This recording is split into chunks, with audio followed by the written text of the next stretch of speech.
Please have a look at this sum. Here, opening balance sheet and closing balance sheet. It's a comparative balance sheet of Bharat Limited. Okay, for the year ended 31st March 2018 and for year ended 31st March 2019. Share capital, reserves, trade payables, short-term provisions, plant equipment, non-current investment, inventories, trade receivable, cash and cash equivalent, and other current assets. All these informations are given as an opening date, that is 31st March 2018, and as on closing date 31st March 2019. Now come to the notes of accounts. In notes of accounts, it has details has been given. Okay, provision. There is something new over here. Every time so far we get profit and loss one balance. Okay, but here you are getting two balances, an opening balance and closing balance. We will find the difference between these two balance and find out the net profit during the year. যেটা এর আগের অঙ্কতে যেগুলো করা ছিল সেটা হচ্ছে net profit during the year directly বলে দিচ্ছিল। এখানে তোমাকে ওপেনিং আর ক্লোজিং ব্যালেন্সটা বলে দেবে, সেখান থেকে তোমাকে net profit during the year বার করতে হবে।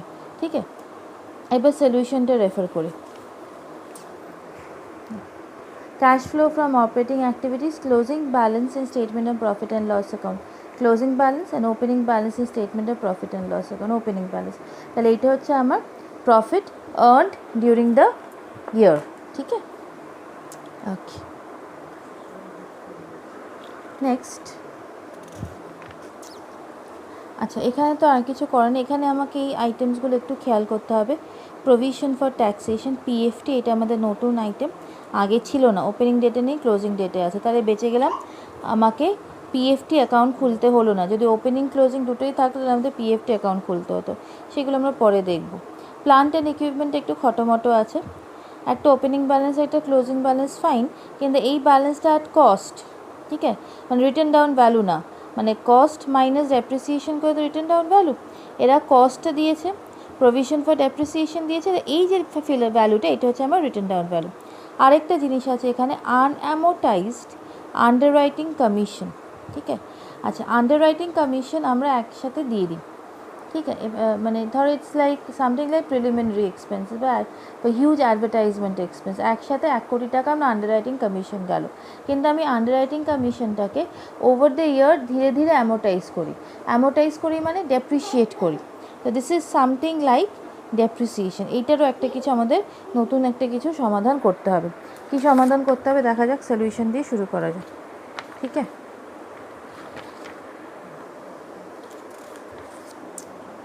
ওকে।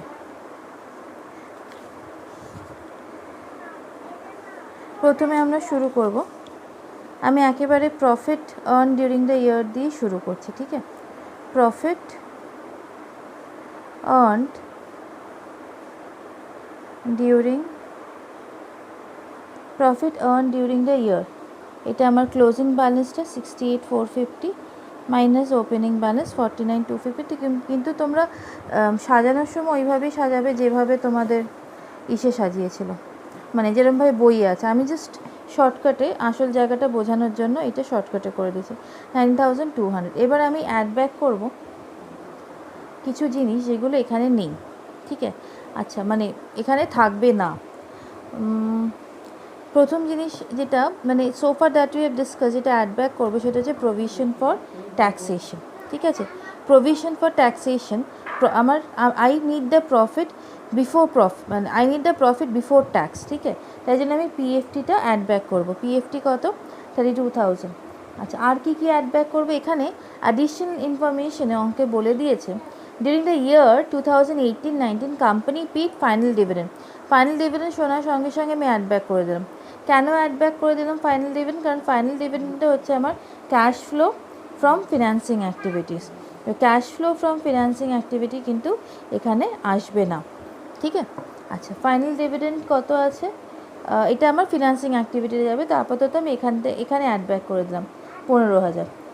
অ্যান্ড ইন্টারিম ডিভিডেন্ড, আচ্ছা আবার ইন্টারিম ডিভিডেন্ডও আছে, ভালো কথা, অ্যাড ব্যাক করে দাও। Interim dividend of 10,000 add back করে দাও। And the directors have recommended final dividend of 28,000 for the year 18-19। আচ্ছা during the year 18-19 company paid final, এখানে জিনিসটা ভালো করে বোঝো। ডিউরিং দ্য ইয়ার 18-19 যে বছর অ্যাকাউন্টস তোমরা করছো, company paid final dividend for the year 17-18, এটা আগের বছরের ফাইনাল ডিভিডেন্ড, যেটা এই বছরে পেমেন্ট হলো। আমি মাইনাস করেছিলাম ভুল করে, মাইনাস হবে না, অ্যাড ব্যাক করে দিচ্ছি। তো লাস্ট লাইনে বলেছে and the directors have recommended final dividend 20,000 for the year 18-19। আচ্ছা, তুমি বলবে ম্যাম আবার ফাইনাল ডিভিডেন্ড 28,000 অ্যাড ব্যাক হবে? হবে না, কারণ এটা কোম্পানি রেকমেন্ড করেছে, এখনও পেমেন্ট করেনি, ক্যাশ আউটফ্লো হয়নি যখন আমাকে ক্যাশ ফ্লোতে রেকর্ড করার কোনো প্রয়োজন নেই। ঠিক আছে? আচ্ছা, আর কিছু আছে এখানে? আমরা একটা ফিক্সড অ্যাসেট অ্যাকাউন্ট খুলে নিই, কারণ ফিক্সড অ্যাসেটটা একটু গন্ডগোলের অ্যাকাউন্ট দিয়েছে। ঠিক আছে, দেখা যাক ওখান থেকে বা ফিক্সড অ্যাসেটের সম্বন্ধে কিছু ইনফরমেশন দিয়েছি কিনা। Let me check once. আর তো কিছু বলেনি। এখানে নোটসে বলেছে the company sold during the year 18-19 old machinery costing 9,000 for ₹3,000। ঠিক আছে, 9,000 মেশিন 3,000 সেল করেছে, না costing ₹9,000 for ₹3,000। Accumulated depreciation on the said machine is 8,000। আচ্ছা, তার মানে আমার একটা জিনিস আছে, লস না প্রফিট দেখতে হবে, লস এলো না প্রফিট এলো। আচ্ছা, একটা কাজ করি, মেশিনারি ব্যাপারটা একটু করি। কি বলছে? একটা 9,000 মেশিন, ঠিক আছে, এটা হচ্ছে আমার কস্ট, তার ওপর আমার অ্যাকিউমুলেটেড ডেপ্রিসিয়েশন হচ্ছে 8,000, মাইনাস করো, তার মানে আসছে আমার WDV আসছে 1,000। দেন 1,000 টাকার মেশিন আমি সেল করেছি ফর 3,000, তার মানে আমার লস এলো না, profit on sale of machine এলো, প্রফিট আমি কি করেছি, প্রফিট অ্যান্ড লস অ্যাকাউন্টে যখন আমি নেট প্রফিট বার করছিলাম, জিপির সাথে এইদিকে অ্যাড করেছি by profit on sale of machine 2,000। যেহেতু অ্যাড করেছি এবং এই প্রফিটের মধ্যে এটা আসবে না, this will go into investing activity, এখান থেকে এলিমিনেট করতে হবে। Since I have added, I will simply deduct less profit on sale of machine on sale of fixed asset. যদি fixed asset if comprises only of machinery, তাহলে আমরা লিখতেই পারি machinery জায়গায় ফিক্সড অ্যাসেট। তুমি যদি মেশিনারি লিখতে চাও মেশিনারি লিখবে, নো ইস্যুস। ঠিক আছে, আচ্ছা, এটা এলো আমার সোফার গেল। এবার দেখতে হবে ডেপ্রিসিয়েশন সম্বন্ধে কিছু আছে কিনা। The net profit during the year, একটা এখানে বলেছে net profit for the year ended 18-19 after providing for depreciation 40,000। Depreciation বলেছে 40,000, তাহলে আবার অ্যাড ব্যাক করি, depreciation 40,000, writing off unamortised expenses, আচ্ছা unamortised expenses 7,200 and making provision for tax 32,000 amounted to ₹58,800। Okay, এখানে provision for ট্যাক্সটাকে তো আমরা আগেই বোধহয় অ্যাকাউন্ট ফর করে নিয়েছি 32,000। এই ইনফরমেশনটা আমার কাছে আপাতত ইরেলিভেন্ট, কারণ PFT-টাকে আমি যেই অ্যাকাউন্টে দেখেছি আমি এখানে অ্যাড ব্যাক করে নিয়েছি। এখানে আমার রেলেভেন্ট হচ্ছে ডেপ্রিসিয়েশন আর আনঅ্যামোর্টাইজড এক্সপেন্সেস, দ্যাট ইজ 7,200। ঠিক আছে, আচ্ছা, এটা net profit for the year ended 18-19, আবার বলছি লাইনটা মন দিয়ে শোনো। Net profit for the year ended 18-19 after providing for depreciation 40,000 accounted for, writing of unamortized expenses 7,200 and making a provision for taxation 32,000, ঠিক আছে, অ্যামাউন্টেড টু ₹58,800। কিন্তু আমরা এই 58,800টাকে কিন্তু কনসিডার করলাম না। আমাদের যেহেতু এখানে ওপেনিং পিএল আর ক্লোজিং পিএল ব্যালেন্স আছে, আমরা সিম্পলি এখানে প্রফিট ডিউরিং দ্য ইয়ারটা ক্লোজিং মাইনাস ওপেনিং করে বার করে দিলাম। ঠিক আছে, আচ্ছা, এখানে যে 58,000টা আমরা এখানে ইগনোর করলাম ইনফরমেশন, 19,200টা ডাইরেক্টলি লিখলাম। ওকে, এরপর আসবে আমার this is my working capital, যা এলো আনসারটা, this is my working capital change, কি না, cash flow from operating activity before working capital change.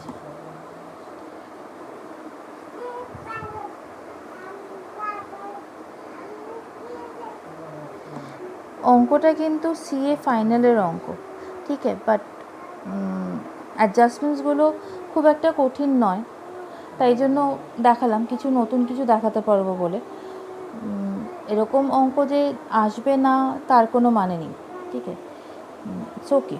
This kind of some can also appear. হ্যাঁ, এখানে হয়তো এই ব্যাপারটা থাকবে না, এই ডাইসিটা থাকবে না, এক জায়গায় নেট প্রফিট 58,800 বলে দিল, আবার আমাদের এখানে এইভাবে বার করতে হলো, হয়তো এই ডাইসিটা থাকবে না, বাট এইগুলো খুব নর্মাল অ্যাডজাস্টমেন্টস, এগুলো থাকতেই পারে।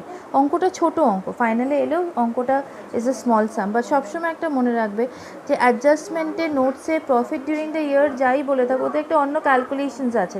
আমরা সিম্পলি নোটস টু অ্যাকাউন্টে যাব, দেখব প্রফিট অ্যান্ড লস অ্যাকাউন্টে রিজার্ভস অ্যান্ড সারপ্লাস অ্যান্ডে প্রফিট অ্যান্ড লসে ক্লোজিং আর ওপেনিং ব্যালেন্স কী দিয়েছে, সেই ক্লোজিং আর ওপেনিং ব্যালেন্সটাকে ডিফারেন্স করবো, এটা বার করবো, ইগনোর এনি আদার ইনফরমেশনস। আচ্ছা, ওয়ার্কিং ক্যাপিটাল চেঞ্জেসে একটু আমরা ওয়ার্কিং ক্যাপিটাল চেঞ্জেসগুলো দেখে নিই।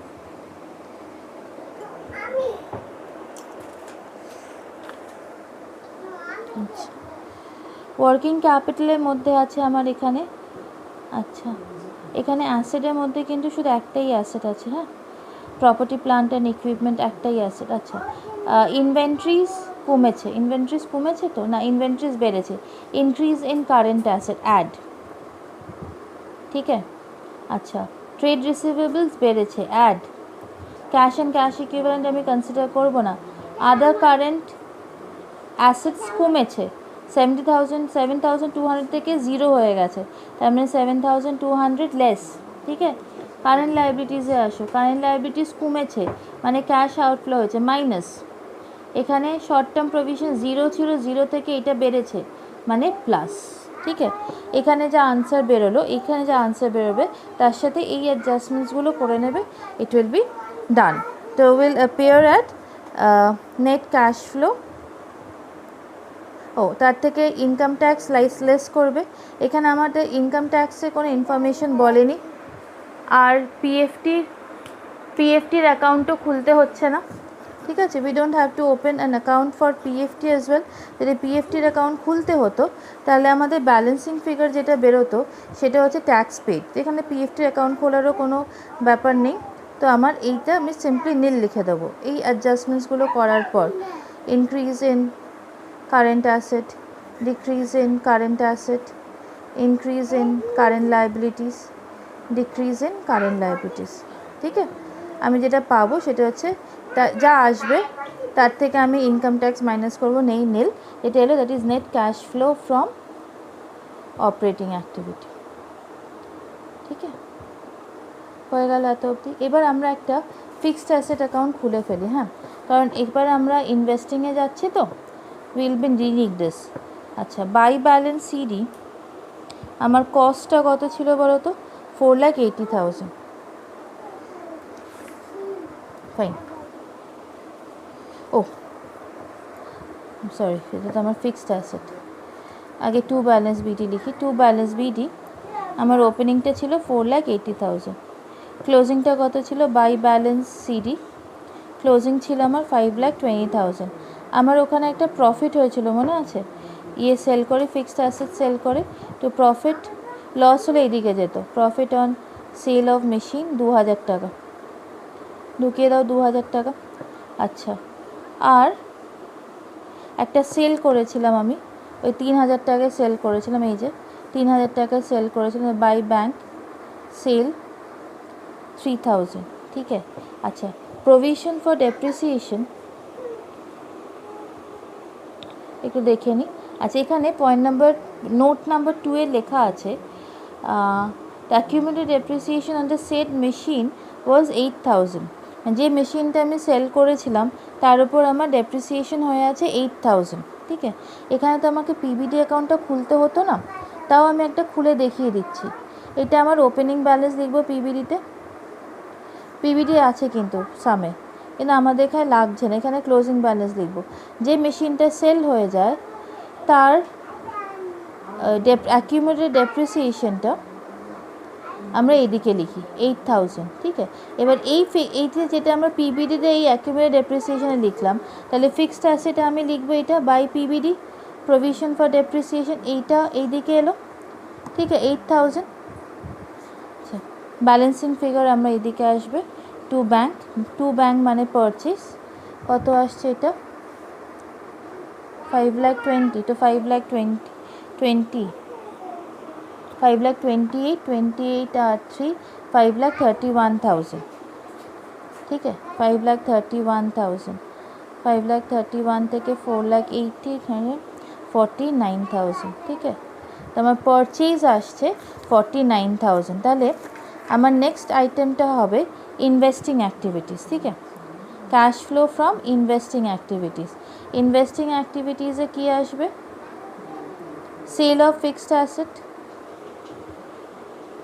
3,000 plus purchase of fixed asset 8,000, purchase কত হচ্ছে, 49,000, ঠিক আছে।